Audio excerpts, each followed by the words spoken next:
আসসালামু আলাইকুম গাইস, সবাই কেমন আছেন? আশা করি যে অবস্থান থেকে ভিডিওটা দেখতেছেন আশা করি সবাই ভালো আছেন। নতুন কোনো ভিডিও নিয়ে আল্লাহর অসংখ্য রহমতে আর আপনাদের ভালোবাসায় আবার আপনাদের মাঝে ফিরে এলাম আমি ইয়ারুল শেখ। সো আজকে কথা পারি নিয়ে চলেন নতুন ভিডিও শুরু করা যাক। এদিকে আমি একটু সকালবেলা উঠে দেখি একটু দইয়ের বাজার পেয়ে গেলাম, বগুড়ার দই। আর এদিকে একটু পরে দেখি যে বাদল ভাই আসছে, আশা বলে চলো বাসার দিকে যাই। আমি বললাম হ্যাঁ চলো বাসার দিকে, আমিও যাই। বাসায় আমার ডেকে এনে মধুর কুতো গান আমার হেডফোন লাগিয়ে এবং কি মাইক্রোফোন লাগিয়ে মধুর রকম গান চলতেছে, আর আমিও তার সাথে সেই মজা আন্দোলনটি উপভোগ করলাম। একটু পরে ওর বসে ফোন দিল, চার্জার যে ডিউটিতে আমাকে বলো ইয়ার চলো তুমি আমার সঙ্গে চলো, এবং আমিও চলে গেলাম তার সামনে, হাউজের সামনে আছি। একটু পরে গাড়ি নিয়ে আসলো আর আমি উঠে গেলাম গাড়িতে। ওঠার পরে ওখান থেকে চলে যাচ্ছি যে খাবারের জন্য এক পার্টি অফিসে, এখানে সামনে সামনে চলে গেলাম। আমার খাবার দাবার দিল, খাবার টাবার নিয়ে চলে গেছে সামনের দিকে যাওয়ার পরে কল্যাণ বিশ্বের রোডে উঠলাম। কল্যাণ বিশ্বের রোডে উঠে পরে দেখি যে এখানে আমাকে বললো যে এবার যাব মাত্র 40 মিনিট বা 40 মিনিটের ভিতরে আমরা যা পৌঁছব। এমন কীভাবে সম্ভব? বলে হ্যাঁ তুমি দেখো আমি তোমাকে দেখাতেছি। আমি হ্যাঁ ঠিক আছে এবার দেখান, তাহলে আমি দেখ কীভাবে। পরের পরিবেশে যাওয়ার পরে টোলের অবস্থানে গেলাম টোল দেওয়ার জন্য। আর টোল দেওয়ার জন্য আমরা প্রস্তুতি নিলাম, বসে টোল দিয়ে দিলাম, টোল দিয়ে বেরিয়ে গেলাম।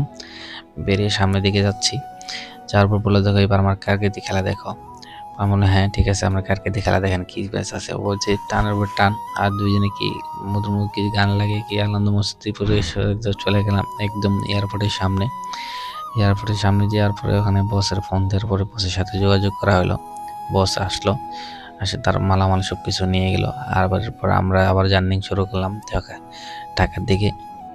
ঢাকায় আসতে হবে সেগুনবাগিচা পল্টন এলাকায় আমাদের আসতে হবে।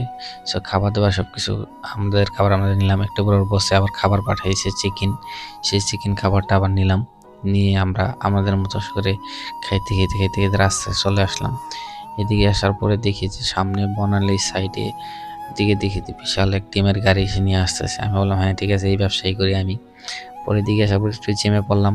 চেমে পরে দেখি একদম বনালী সাইডে খুব চেমচম চিপা চাপার ভিতর দিয়ে বের হয়ে এলাম একদম পল্টনের দিকে।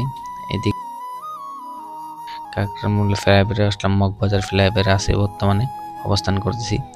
একদম দোকানের দিকে চলে আসলাম। দোকানে আসার পরে আলহামদুলিল্লাহ দোকানে এসে গেলাম এবং খাবার দাবারগুলো আমার খাবার আমি নিলাম। একটু বড় রুমে চলে আসলাম, একটু জরুরি কাজে রুমের কাছ থেকে আসার পরে এদিকে ভাই ব্রাদার মিলিয়ে অনেক ফোন দিল যে আবার চলো দোকানের দিকে নিচে আসো। পরে ভাই ব্রাদার ফোনে না বাসা থেকে নিয়ে শেয়ার করলাম না, বাসা থেকে একদম সোজা চলে আসলাম দোকানে আসার পর ভাই ব্রাদার কিছু কথাবার্তা বললাম, কথাবার্তা বলে শেষ করে নিলাম। সো আজকের ভিডিও এই পর্যন্ত, দেখাবেন নেক্সট কোনো ভিডিও। ততক্ষণে ভালো থাকেন, সুস্থ থাকেন। আসসালামু আলাইকুম, টেক কেয়ার, আল্লাহ।